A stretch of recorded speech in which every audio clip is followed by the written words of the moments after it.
गुरुर्ब्रह्मा गुरुर्विष्णु गुरुर्देवो महेश्वर गुरु साक्षात् परं ब्रह्म तस्मै श्री गुरुवे नमः।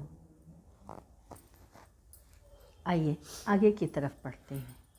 1 मार्च सन 1997 गुरुदेव ने कहा, सत्संग करो, 80% संसार का ज्ञान रखो तो कम से कम शुद्ध हृदय से 20% भगवान का ध्यान करो। पैदा हुए, खाए, पिए, कमाए और मर गए, यह तो कुत्ता भी करता है। आप तो उस कुत्ते से भी बदतर हो।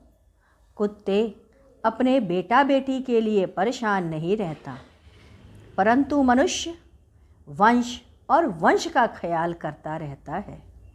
तो मनुष्य उस पशु से भी बदतर मोही है ना। आपका निर्माण करने वाला ईश्वर है। संत जगाने के लिए आया कि शरीर नश्वर है, जो आपके भाग्य में हुआ है उसे स्वीकार कर लो। नया चीज़ बोओगे तो माया और कर्म का जन्म दोगे। आप पुनः क्यों करोगे?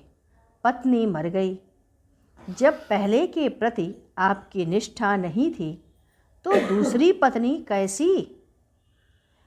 तो आपके घोर काम वासना का प्रतीक है। काम वासना छल छला रही है। यही स्त्री के साथ भी था।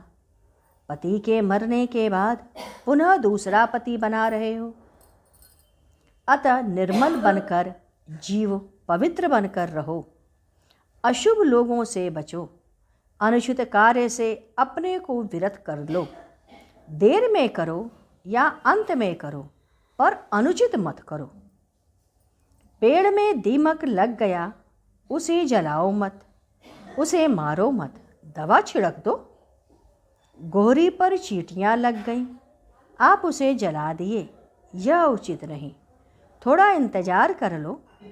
आपके जीवन में ऐसा लगे कि अमुक कार्य से या अमुक व्यक्ति से या अमुक स्थल से जीवन में विकार उत्पन्न हो रहा है, तो यह अशुभ है, वह अनुचित है, अशोभनीय है। आप उससे हट जाओ, अपने को विरत कर लो।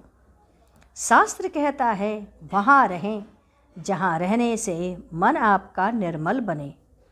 जहाँ मन, प्राण और शरीर की व्यवस्था होती है, जो एक पल के लिए भी अशुभ ना हो।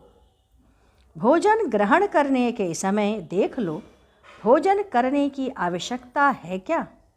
भोजन करके मन, प्राण, शरीर और विचार शुद्ध रहेगा। किसी पापी के यहाँ का भोजन कर लिया, कोई दुष्ट मरा, उसकी 13वीं पैखाना खाने चल गए, तो वहाँ आप मत जाओ। उन्हें खाते समय बहुत जल्दी मत करो। खाना आप ही को है, खाना आपका है, अपने से भोजन करो। आपकी खोज अंदर की ओर होनी चाहिए, बाहर किसी की खोज में मत लगाओ। जैसे यह चिंतन करना, बहुत दिन हो गए अमुक नहीं आए, उनके यहाँ चला जाए मिलने। मत जाओ, पता नहीं वह बुरा ना मान जाए कि यह तो प्रपंच करने आए हैं। आप निश्चिंत रहें, उन्हें लाख बुरा लगे, परंतु आप मत जाएं। आपको अपना जीवन स्वयं निर्माण करना है। मल विसर्जन में जल्दी नहीं करनी चाहिए। 36 फुट लंबी आते हैं, जल्दी मत करें। वैसे ही विचारों का मल त्याग विश्राम पूर्वक करें। मस्तिष्क है, जल्दी ना करें। आप मल त्याग करते समय मुक्का नहीं मारते, वैसे ही विचारों का त्याग करो या साक्षी भाव से धीरे धीरे विचारों की गंदगी को निकालते जाओ। उसके निर्माण में 2 ही सहायक होते हैं। पहला सत्संग और दूसरा हरि कथा। इसके पश्चात 2 तारीख 2 मार्च सन 1997 गुरुदेव ने कहा, आप सच्चे हृदय से भगवान से प्यार करो। आप सच्चे हृदय से प्यार करते हो तो भगवान आपकी मदद निश्चित करते हैं। आप सभी एक लंबे सफ़र पर आए हो। जिन्होंने भगवान के रास्ते और गलियों में उनके जीवन की अच्छाइयाँ आईं तो कुछ खराब भी हुए। यदि भगवान के मार्ग पर चलने पर, उनके मार्ग पर चलते रहने से उनको कोई कष्ट देता है, उन चलने वालों को कोई कष्ट देगा तो भगवान उससे खुश नहीं रहता। जिंदगी का एक वसूल होता है। आपने किसी के साथ संबंध जोड़ा है तो भला कर सकते हो तो कर दो। यदि बुराइयां आ गई हों तो समझा दो। नहीं मानता है तो छोड़ दो। घर में कचरा हो जाता है तो घर नहीं बदलते, कचरे की सफाई की जाती है। हमारे अपने स्वयं की सदैव एकलव्य निष्ठा होनी चाहिए।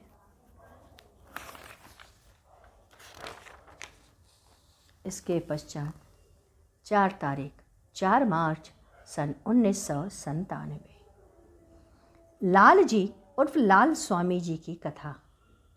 ये सहारनपुर के थे। देवयान चले आए। देवयान में रहकर भगवत भजन, चिंतन और पूजन करते। उसी स्थान पर एक मंदिर बनाए थे। लोग दर्शन करने आते। ये बड़े कड़े स्वभाव के थे। बाज पाल रखे थे तो ये ब्राह्मण, परंतु क्षत्रियों की तरह रहते थे। एक बार कुछ लड़के जा रहे थे, वो भी उनके साथ चल पड़े। हित हरिवंश राय के बेटे गोपीनाथ जी ने कहा जाता है, जब ये पूजा करने चलते तो घंटा घड़ियाल बजने लगता। उस समय उनकी ध्वनि आ रही थी। मित्रों ने कहा, आओ चलो देखा जाए क्या हो रहा है। लाल स्वामी गए। गोपीनाथ से इतने प्रभावित हुए कि अपना दिल ही उन्हें दे बैठे।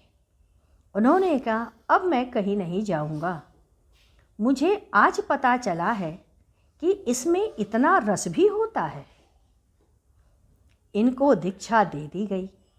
एक बार बाजार जा रहे थे। गोपीनाथ जी ने कहा, भगवान के मुंह पोंछने के लिए एक वस्त्र लेते आना। ये वस्त्र की जगह लड्डू लेते आए। गोपीनाथ ने पूछा, ये क्या लाए हो? मैंने तो वस्त्र मंगाया था, तुम लड्डू लाए हो। तब इन्हें ध्यान आया कि अरे यह क्या हो गया। उन्होंने कहा, कुछ मामला तो जरूर है। कक्ष में उन्हें जाने को कहा। तब बहुत कुछ पूछने पर लाल जी ने बताया, रास्ते में कृष्ण मिले थे। कहा, अमुक स्थान की लड्डू मुझे बहुत पसंद है, लेते आओ।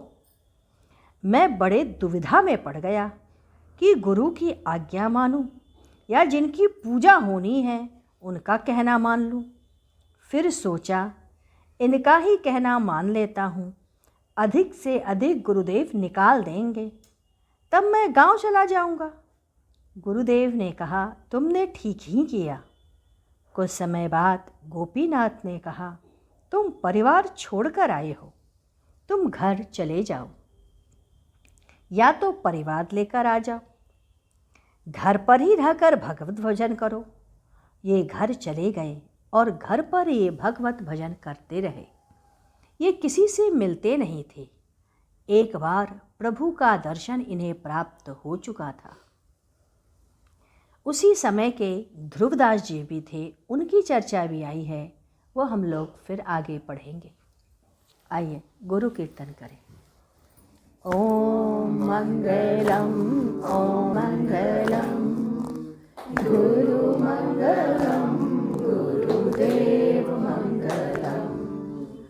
ओम मंगलम, ओंकार मंगलम, गुरु मंगलम, गुरुदेव मंगलम।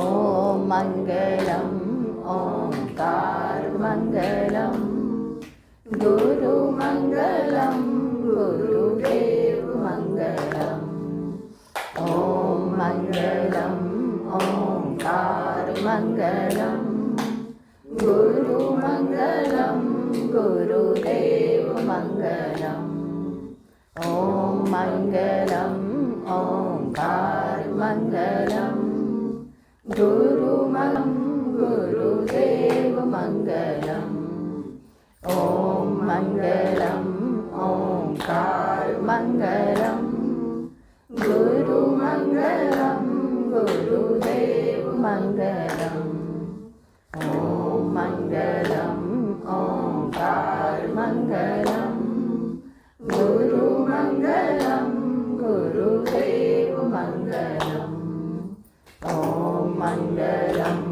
ओंकार मंगलम गुरु गुरुदेव मंगलम। बोलिए सतगुरुदेव भगवान